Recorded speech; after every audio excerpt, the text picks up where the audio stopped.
Hello friends, आज हम इस वीडियो में कॉचीज थ्योरम स्टडी करेंगे। So let's start with video. Cauchy's theorem generally क्या होता है, फंक्शन एट z0 अगर फाइंड करना है which is equal to 1/2 pi i into close integration of phi of z divided by z minus z0 dz। इसमें अगर इस क्लोज इंटीग्रेशन का means close integration of phi of z upon z minus z0 dz, ये जो notation है ये चेंज हो सकती है। मीन्स फाई ऑफ z की जगह h of z, g of z, f of z भी लिख सकते हैं, which is equal to 2 pi i इधर चले जाएगा तो 2 pi i into function at z0। Means अगर close integration f of z divide by function of z divide by z minus z0 find करना है तो 2 pi i into function at z0 find कर सकते हैं। ये फॉर्मूला है for simple पोल, इसलिए है फॉर सिंपल पोल। अब अगर ऑर्डर ऑफ पोल है so close integration of phi of z divided by z minus z0 raise to n dz। So इसका फॉर्मूला होगा 2 pi i divide by n minus 1 factorial f at z0। Okay, and यहाँ पे एक चीज़ खाली change होगी, इसका derivative find करना होगा। f ऑफ z जो भी होगा उसका उसमें z की जगह z0 की वैल्यू पुट करना है और इसका डेरिवेटिव फाइंड करना है n माइनस 1 टाइम्स, मतलब जितना इसका पावर रहेगा उससे एक कम टाइम डेरिवेट करना होगा, फिर उसमें वैल्यू पुट करना है। इस Cauchy's integral theorem, Cauchy's theorem का एक नाम कॉची इंटीग्रल थ्योरम भी है। सो कॉची इंटीग्रल थ्योरम के अंदर 3 अलग अलग कैटेगरी आएगी। फर्स्ट जो होगी वो होगी बोथ पोल्स आर आउटसाइड। जितने भी पोल गिवन रहेंगे वो पोल्स क्या होंगे, आउटसाइड। अगर ऐसा है तो क्लोज इंटीग्रेशन ऑफ जो फंक्शन ऑफ z पूरा लिखे थे अपॉन z माइनस z0 और वो रेस टू n हो या नहीं हो, सिंपल पोल हो, उसका आंसर हो जाएगा 0 if all poles are outside. Second category है कि if one is inside and other is outside. अगर ऐसा होता है, फॉर एग्जाम्पल अगर एक सम है जिसमें function of z will be equal to close integration of phi of z upon z minus z1 and z minus z2 dz। So उसमें क्या होगा, अगर for example pole z1 is inside and z2 is outside, अगर ऐसा होता है। अच्छा, ये इनसाइड आउटसाइड चेक करने के लिए कंडीशन होगी। ओके, उसको कैसे चेक करेंगे वो सब में अपन डिस्कस करेंगे। सो इनसाइड एंड आउटसाइड हो गया अगर, तो इसमें से जो इनसाइड वाला पार्ट रहेगा इसकी वजह से जो इनसाइड है, ठीक है, उसको साइड में रखेंगे और इसको ऊपर ले जाएंगे। मीन्स जो तुम्हारा फंक्शन ऑफ z होगा जो न्यूमरेटर में होना चाहिए, मीन्स इसमें न्यूमरेटर वाले पार्ट को कंसिडर करते हैं। अगर जो फंक्शन ऑफ z है वो हो जाएगा phi of z divide by z minus z2।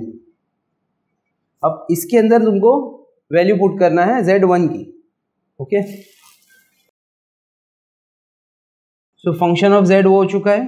So close integration of phi of z upon z minus z1 z minus z2 dz will be equal to 2 pi i into F of z। और F of z किसको लिए है, ये वाली value को। Okay, इसमें z की जगह पे z1 पुट करना है क्योंकि z1 क्या है, इनसाइड। तो यहां पे क्या आ जाएगा z1।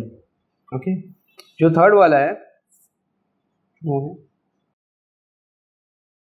if both poles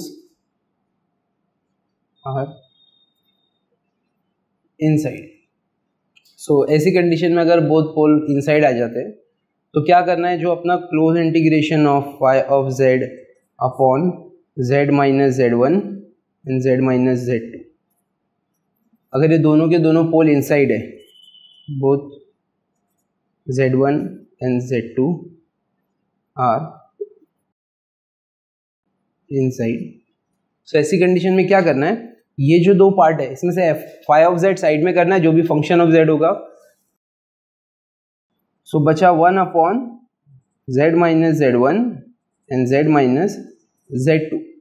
इसका पार्शियल फ्रैक्शन करना है. पार्शियल फ्रैक्शन हो जाएगा a upon Z minus z one plus b upon Z minus Z two. जो भी दो वैल्यूज दी होगी ए और बी की, उसके हिसाब से वो स्प्लिट हो जाएगा और फिर फाई जो रहेगा वहाँ पे इंट्रोड्यूस करना है. जब यहाँ पे फाई आएगा तो ऑब्वियस बात है यहाँ दोनों जगह फाई आ जाएगा. तो ये कैसा दिखेगा कि close integration of phi of Z upon Z minus z one z minus Z two d z equal to close integration of a, अगर कांस्टेंट है उसको बाहर ले सकता हूँ मैं, सो ए बाहर आ जाएगा one upon Z minus z one. अब वन नहीं लिख सकते हैं क्योंकि ऑलरेडी यहाँ पे क्या है फाई, जब फाई ऑब्वियस यहाँ मल्टीप्लाई हो रहा है तो दोनों जगह होगा, तो यहाँ क्या आ जाएगा phi of Z D Z plus B close integration of phi of Z upon Z minus Z two. अब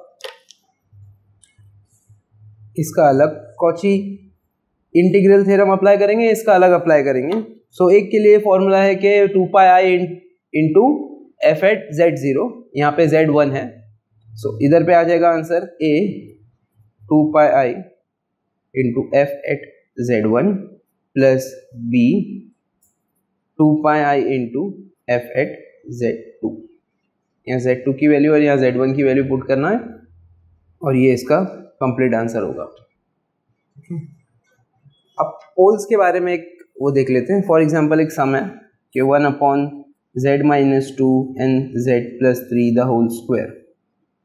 डिनोमिनेटर जो भी है वो इक्वेट टू जीरो करेंगे, तो z minus two z plus three the whole square equal to zero, then z minus two equal to zero और z plus three the whole square equal to zero.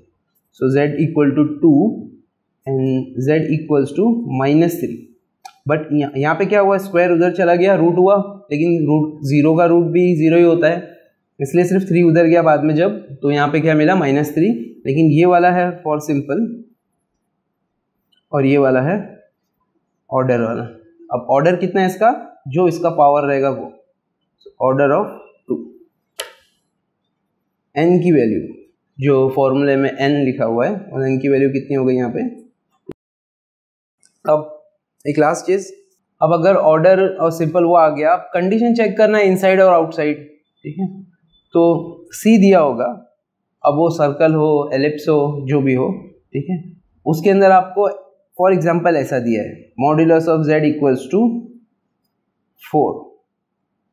Okay, एक sum में है ऐसा modulus of Z equal to 4. So उसमें क्या करना है आपको, आपके जो दो पोल्स आए, फॉर एग्जांपल ये जो दो पोल्स स्टडी किए थे, ये जो दो पोल्स स्टडी किए थे z equals to 2 and z equals to 3.